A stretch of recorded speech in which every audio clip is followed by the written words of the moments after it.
الحمد لله وكفى والصلاة والسلام على من لا نبي بعده. أما بعد فأعوذ بالله من الشيطان الرجيم. بسم الله الرحمن الرحيم. ومما رزقناهم ينفقون. خو عزت مند مسلمانانو ورونو د شهادت التوحید و سنة علماء کرامو، زما بیان تاسو ته داسې لکه سړی چې خپل ټماټر وړي او په باغوانې خرڅوي. په بهرحال تبلیغان یو خبره کوي چې خپل منځ کې مذاکره خبره را یادولي بار بار. په دې بنیاد باندې به زه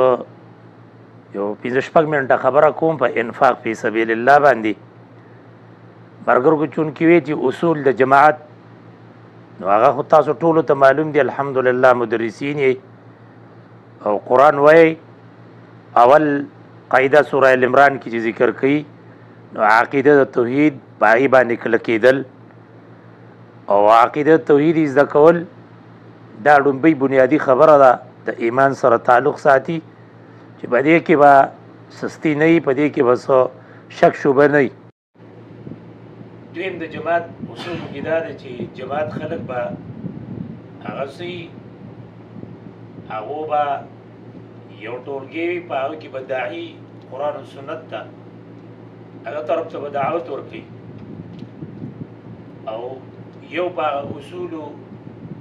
پنځو کې چې کوم قرآن کریم ذکر کړي دي نو هغه انفاق فی سبیل الله دی.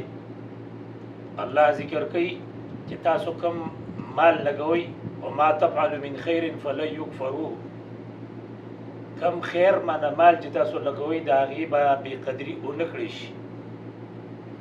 او حضرت شیخنا مونږ اورېدلي وو په دې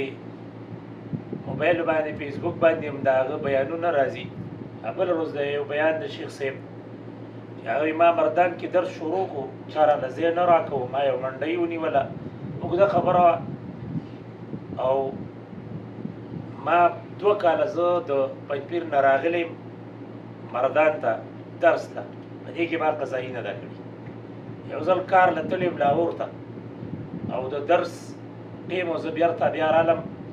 کار مې ونه شو، نیمګړی مې پرېښود، درس ته رالم او بیا د هغې نه واپس بیرته واپس لاړم لاهور ته خپل کار کولو پسې. او د جماعت اصل بنیادي خبره دا ده چې ملګري فعال وي او کار کار وي نو الله به جماعت په مخ په وړاندې باندې ځي. او اخرنۍ خبره د جماعت د اصولو نه هغه انفاق فی سبیل الله دی. مال لګول کوم آیات چې ما ویلي نو مخکې ایمان تذکره کړله، مخکې د قرآن کریم 3 صفات ذکر کړل، بیا وایي ویؤمنون بالغیب. هغه د تقوا کومه خبره چې نو هغه ایمان بالغیب سره ذکر کوي چې دې ایمان به په غیب باندې. ومما رزقناهم اقامت السلام هم کوي، معنی څه د دین دپاره به دې لګیایي، دا به قایمۍ په ځان به هم دا لاګو کوي. بل ته مما رزقناهم ينفقون چې څه مې ورکړي دا به لګوي. علما ذکر کوي من جاه و علم و مال. په دې کې صرف مال نه دی، د چا مخه ورځي ده، ملک دی، خان دی، دی په یو ځای کې د یو منکر د ده د ورتللو سره او خبرې سره منع کېږي نو دی به خپل عزت استعمالوي، خپله مرتبه او خپله درجه خپله عهده به استعمالوي. او یو سړی دی د هغه سره مال دی نو هغه به مال لګوي. یو سړی داسې دی چې هغه سره عهده نشته د دنیا، مال ورسره نشته، الله ولا علم ورکړلی نو من علم دی به انفاق د علم کې دی به علم خرچ کوي. د دې وجې نه عوامو کې مشهوره ده مولیان د خیراتونو دعوت ورکوي خو خیرات نه کوي. نو ما ته چې زه ووایي نو زه ورته ملا ټوله ورځ لګیا خیرات کوي. دا علم ښودل دا خیرات نه دی، څه د دې نه غټ خیرات بل دی، غټه صدقه پرې نه بله نشته دی. په هر حال جماعت چې چلیږي نو په هغې باندې انفاق پکار دی. او انفاق قرآن کې ذکر کوي چې الله ستاسو نه ستاسو ټول مالونه نه غواړي. که دا ټول سوره محمد کې وغواړي نو فیحفیکم الله به تاسو سره سختي وکړي، وتبخلون نو بیا به بخیلان شئ، ستې نه ورکوي. الله وی ځان نه زیاتی کوي نو زیاتی کیږي خو دنیا د چا نه زیاتی کیږي علما ذکر کوي زیاتی کول مقصد دا دی چې ستا په 10 روپۍ باندې لږ وخت باندې ضرورت پوره کیږي نو کوشش وکړه 3 درجو کې دا ضرورت پوره کیږي په کومه درجه کې پوره کا او 2 نه بچت کا په اته باندې خپل کار وکړه مثال په تور سړی خوراک کوي پورټل کې او په هوټل کې دې چې ښه خوراک کوي نو مثال په تور 50 ریاله پی راځي نو لږ کمزورې خوراک وخوره د شلو وخوره د 150 وخوره دا 10 او شل دې نه بچت کا زیاتی کوي د ځان نه الله ذکر کوي زیاتی کوي د ځان نه زیاتی کیږي د چا نه خو ځان نه به زیاتی کوي خپل ضرورتونه به کبه خپل خواهشات به لږ کم کی مصارف په هغه کم کې او باقي چې کم دین هغه به د الله په دین باندې ولګي په دې کې به دوه پیدا شي یو د آخرت ته او دویم د دنیا پیدا شو او قرآن کې سورہ انفال کې الله رب العزت ذکر کوي که تاسو مال نه لګوي مال نه خرج کوي د الله په دین باندې نو کافر لګیا دی هغه مال لګي هغه سکولونه تعمیروي هغه لګیا دي هسپتالونه جوړوي پلونه جوړوي لارې جوړوي خلکو لپاره د کار خیر په نوم باندې کارونه کوي نو هغه پای کې بيدینی خوري نو چې تاسو نه لګوي نو بيدینی بخوري او چې کله تاسو مال لګوي نو بيدینی ته دیوالي د دین اشاعت به تصنیفات به مدارس به جماعتونه به او د حق دعوت به علما به دا برواني مخ په وړاندې دا د انفاق سره راځي او کوم چې الله رب العزت وسته مال ورکړل نو هغه ته قران کې سورې منافقون کې حکم دی چې تاسو مال لګوي یا بارمان کوي دا مال پسې وخت بدنه تلي او جمعه کې الله رب العزت ذکر کوي علما ته تاسو سوقي تاسو خلکو له ترغیب ورکړي د انفاق سورې سب کې نوجوانانو تاسو پاسي ملاګانی اوتړي د الله د دین خدمت وکړي نو موږ تاسو له پکار دي چې په خپل ځان باندې په خپل مراکز باندې او په خپل د توحید او سنت په تنظیم باندې او په دې عقیده باندې او په دې خپل مشن او پروګرام باندې مال لګو نامخ په وړاندې به الذي او که مال نه لګو نو ګورې دا پرستو برواني هغه قصه به نه جوړ شي بل شي بارانوي یو سړی خټکو ته د دوی سره پروتو څوکیداری کوله شړې وي چې ول په ځان یخنی و نو د شپې غل لاغلی دیو د شیو شړې ځان باندې چولو شپې غل لاغلی نو شړې دې نه راخل و او پای خټکی چوری وسته دې نه وړي بلار دا خیال کړو چې یخنی د دې زوی دا شړې راخله او زوی دا خیال چې دا پلار راخله منځ کې ته نه چا وړه غل دې نه وړو سهار جرا پاسې خلکو یې لکه څه چلو شوې بیګای را غلو خټکی څه چې هغه شړې امر نه وړي دا وی څنګه نه وړي ما دادا تاسو ستکړه دادا ما تاسو ستکړه غلام را لمه دادا یوازیو دیو دوه کسانو غل یو هغه پسې راغلی وی مونږ ما دادا یوازیو او غلا ناغلی ما دادا تاسو ستکړه دادا ما تاسو ستکړه غلا نه را نه شړې ویوړه دا چې مونږ یو بل د سستکونو خبره برانه بل وړي غره بل طرف ته بلاړ شي زمونږ او تاسو له دا ضروری چې په خپل مرکز باندې په خپل د دین په مراکز باندې مساجد باندې په علماء باندې په ملګرو خرج کو دا شیخ نمادام واوریدل اجي اصول بیانې نوې د جماعت د ترقی او خبردار چې د خپل مرګري بد بنوي جماعت مثلا شیخ وي دا زما سره عهد وکي چې د خپل مرګري بد بنوي او داغه چې کوم غم تکلیف راشي داغه چې کوم ضرورت راشي نو مرګري باغه ته ځان رسي دا مونږ شته نشته ځکه په تنازل لوانیو لګیای د یو بل غیبت کې د یو بل مخالفت کې د هغه انجام داشي چې جماعت کې تفریقه پیدا شي ملګری د یو بل نمروري د پس پیږي بولې د پس پیږي زه پویګم هغه نه انجام داشي چې جماعت کې بغض او حسد پیدا شي تفریقه راشي نو زمونږ تاسو نه پکاره چې په خپل جماعت د الله د دین په خاطر باندې چې د الله په دین لګي او ابو هريره رضی الله تعالی عنہ د نبی صلی الله علیه وسلم فرمای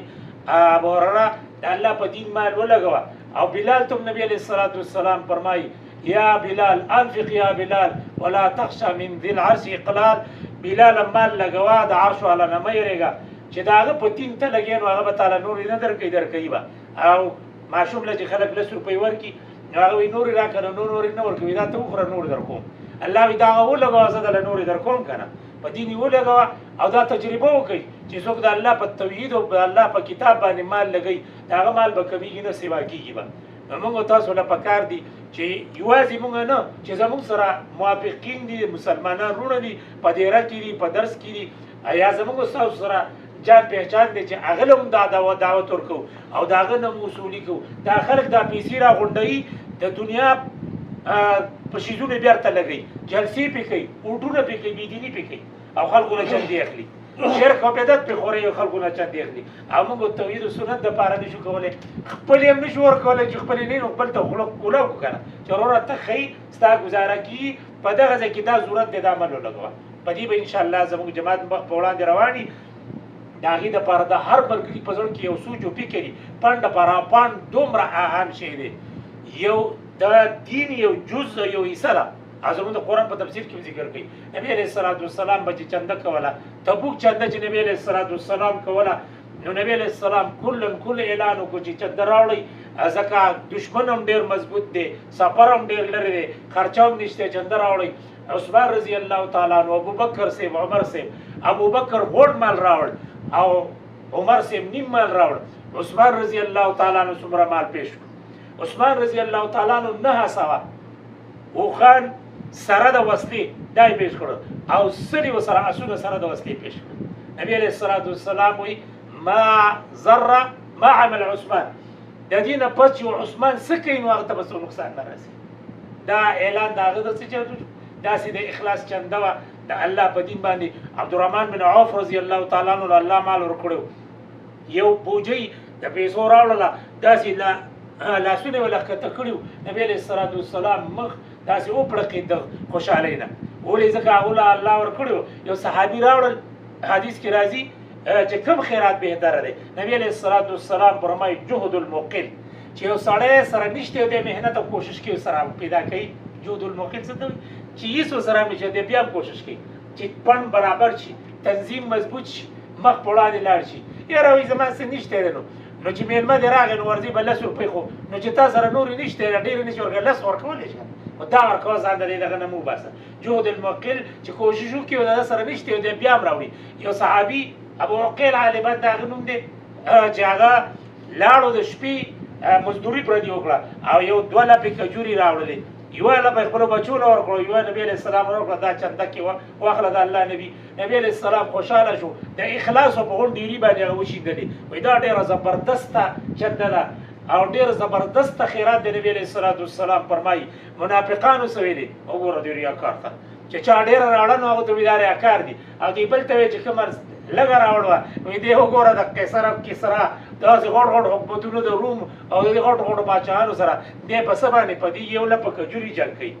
دا جنگ په ګوره په مال او دولت نه دی خو مال او دولت بوله لګې دا په اخلاص دی په ایمان سره دی ځکه د دنیا طاقت دغه په اصلیحو باندې اعتبار دی زموږ ستاسو اعتماد او اعتبار په الله باندې دی خو اسباب بوله تیارې قرآن کې الله حکم کړلی وعدوا لهم ما استطعتم نو تیار کې نو څنګه تیارې چې مال نه لګي نو څنګه به تیارې جوړې به ځان به ورته ټرېننګ کې نو دې لپاره موږ تاسو له پکار دي چې د خپل تنظیم باندې مال ولګو کم کس موږ د معلومي چې هغه صاحب استطاعت دی د هغه وس کېږي هغه له دعوت ورکړو هغه به ځان سره شریک کړو د هغه نه والو خپل هم وس نه کېږي دیاري هم نه ده کړې خپل هم سره په تور پیسې دي چې پکار چې موږ د بل ته وایي چې وروره ته ورکړه پکې دا ستا سره وس کېږي که نه خوله خو کولاولی شو که نه زموږ کلي کې حاجي صاحب ته وایي زموږ ایمانونه دومره کمزوري شوي دي چې موږ په لاره باندې ځو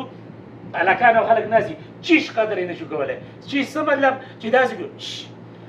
اذان شوی دغه جومات ته تلل غواړي دومره هم نه شو ویلی نو کم از کم چې موږ خو لږ څه نه کونډې زویه څه خو ګویه که نه څه خو ویل پکار دی که نه چې لږ حرکت نن چې دا څومره تنظیمونه مخ په وړاندې په دنیا کې روان دي نو دیو پسې خو